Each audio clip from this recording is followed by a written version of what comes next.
আমরা কর দিয়ে বাইক চালাই, আমরা কর ছাড়া বাইক চালাচ্ছি না। এদেশের সরকার মনে করে কি বাইক চালায় বিল গেটস, আদানি, তারপরে মুকেশ আম্বানি। এটাও আই হ্যাভ এ প্ল্যান, কথায় কথায় ট্যাক্স। আর কয়দিন পর রাস্তায় খালি পায়ে হাঁটবো, তাতেও ট্যাক্স দেওয়া লাগবে। ট্যাক্স নেওয়ার যত রকম জায়গা আছে, কোথাও বাদ রাখতেছে না। মা বোনরাও যে আপডেট হয়ে গেছে, মা বোনরাও যে বাইকার, এটা কি উনি জানে? তেলের দাম বাড়ার সাথে সাথে ক্রাইসিস চলে গেল, সব কার্ডগুলাই ফেল মারবে ফুয়েল পাশের মতো। আগে চুলায় গ্যাসের পর্যাপ্ত এনশিওর করুক উনি, যে আমাদের চুলায় গ্যাস জ্বলে, আমরা গ্যাস পাই, আমরা রান্না করতে পারি, তারপরে উনি কার্ডে আসুক। উনি গ্যাসের সাপ্লাই না দিতে পারে, উনি কার্ডের সাপ্লাই দিতেছে। কয়দিন আগে তেল নিয়ে তেলবাজি করলো, তো ফুয়েল পাশের যে হ্যাসেলটা দিল, আর উনি কথায় কথায় মা বোন করে। মা বোনরাও যে আপডেট হয়ে গেছে, মা বোনরাও যে বাইকার, এটা কি উনি জানে? আলাদা কি উনি সিরিয়াল করছে? করে নাই তো। উনি তো তেলের দাম বাড়াই দিল, কই আলাদা তো কোনো সিরিয়াল করলো না। এই যে ফুয়েল পাস, এখন তো আর পাম্পে ফুয়েল পাস লাগে না, এখন তো তেলের দাম বাড়ার পরে এখন তো আমরা তেল অ্যাভেলেবেল পাচ্ছি। তো না, সব কার্ডগুলাই আমার কাছে মনে হয় সব কার্ডগুলাই ফেল মারবে ফুয়েল পাশে। কথায় কথায় ট্যাক্স, তো কথায় কথায় ট্যাক্স দিয়েই তো উনি এইগুলো পূরণ করবে। ওনারে এত উন্নতি কে করতে বলছে? এটাও আই হ্যাভ এ প্ল্যান, কথায় কথায় ট্যাক্স। আর কয়দিন পর রাস্তায় খালি পায়ে হাঁটবো, তাতেও ট্যাক্স দেওয়া লাগবে। এদেশের সরকার মনে করে কি বাইক চালায় বিল গেটস, আদানি, তারপরে মুকেশ আম্বানি, মার্ক জুকারবার্গ। এদেশের সরকার মনে করে বাইকেরাই চালায়, কিন্তু বাইক যে নিম্নবিত্ত মধ্যবিত্ত, বাইক যে মানুষের এখন একটা মানে রুটি রুজির একটা মাধ্যম হয়ে দাঁড়াইছে, এদেশের সরকার এটা চোখে মানে এরা আপনার ওই যে কাঠের চশমা চোখিতেছে, বুঝছেন? এরা এগুলো দেখে না। কোন সেন্সে এই নতুন করে আবার একটা ট্যাক্স সংযোজন করে, এটা আমাদের মাথায় আসে না ভাই, কোনো রকম আসে না। আমরা কর দিয়ে বাইক চালাই, আমরা কর ছাড়া বাইক চালাচ্ছি না। রোডে নামতে গেলে আমরা আগে রেজিস্ট্রেশন করেই কিন্তু বাইকটা চালাচ্ছি। রেজিস্ট্রেশন ছাড়া নামলে তো মামলা দিয়ে দিতেছি। তাহলে আমাদের তো পারমিট আছে, তাহলে এক্সট্রা যে করের যে ব্যাপারটা, বছর শেষে আবার এক্সট্রা করে 5-10 হাজার টাকা দিতে হবে, এটা আসলে কেন? এটা আমার সরকারের কাছে প্রশ্ন।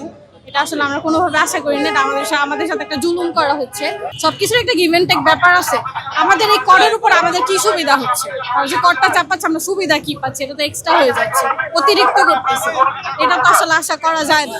আর এখন দেখা যাচ্ছে যে রোডে ঘাটে অটো পারমিট দিয়ে দিচ্ছে, অটো ফ্লাইওভার উঠে যাচ্ছে, অটো মেইন রোডে উঠে যাচ্ছে। ভাই, অটোকে আপনারা কি হিসাবে পারমিট দেন? অটো কিভাবে রোডে চলে? আগে যেরকম ছিল যে রিক্সা এলাকা ভিত্তিক চলতো, আশেপাশে চলতো, ওই পর্যন্ত ঠিক ছিল, রিক্সাকে ওইভাবেই চলতো না। তারা এটাকেও পারমিট দিয়ে দিচ্ছে। ট্যাক্স নেওয়ার যত রকম জায়গা আছে, কোথাও বাদ রাখতেছে না। তেলের একটা ক্রাইসিস চলতেছিল, তেলের ক্রাইসিসটা কিভাবে সমাধান হইলো? তেলের দাম বাড়ায় দিল, তারপরে ক্রাইসিস চলে গেল। মানে এটা কিভাবে হইলো? তেলের দাম বাড়ার সাথে সাথে ক্রাইসিস চলে গেল। আমার কাছে মনে হচ্ছে তাহলে এটা একটা প্ল্যানিং ছিল, যে তেলের দাম বাড়িয়ে দিব, এই জন্য আমরা একটা প্রবলেম ক্রিয়েট করছি। কার্ড দিয়ে দিতেছে এক একজনকে, কিছু থেকে কিছু হইলে কার্ডের একটা সিস্টেম বের হয়েছে। ভাই, আমরা বাইকাররাও কোনো কার্ড চাই না, আমাদের কোনো কার্ডই লাগবে না। আমরা চাই সুস্থভাবে থাকতে, আমরা চাই সরকার আমাদের একটা কর্মসংস্থানের ব্যবস্থা বাড়াক। আমরা এটাকে বলবো যে বাইকারদের প্রতি একটা জুলুম হচ্ছে, কারণ আমরা অলরেডি ট্যাক্স দিয়েই রাস্তায় চলতেছি, সেখানে আবার কেন আমাদের জন্য ট্যাক্স ধার্য করা হলো?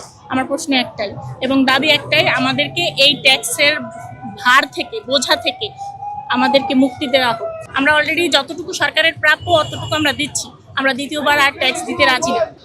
সব জায়গায় তো ট্যাক্স তো দিয়ে আসতেছি, রোড ট্যাক্স তো আমরা দিচ্ছি, কন্টিনিউয়াসলি দিচ্ছি। সেখানে আবার এই যে এক্সট্রা করে এই ট্যাক্সটা আমি এটাকে মানে নর্মালাইজ করতে পারতেছি না। রেগুলার ফলো করতে পারবে তারা হয়তো বা সেভড হয়ে যাবে, বাট যারা অ্যাফোর্ড করতে পারবে না, হ্যাঁ, তারা দেখা যায় যে অনেক টাফ হয়ে যাবে। বাইক অনেক পারপাস।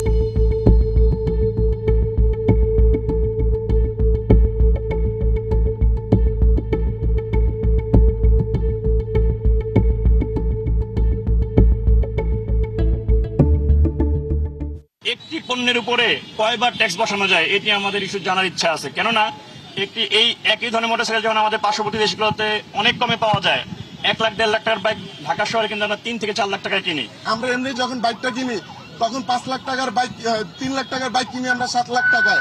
সেই বাইকে আমরা রেজিস্ট্রেশন করি হচ্ছে 21,000 টাকা।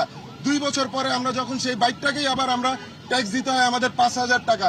ঢাকা শহরকে দিয়ে যদি আপনারা পুরা বাংলাদেশকে বিবেচনা করেন, তাহলে কি হবে?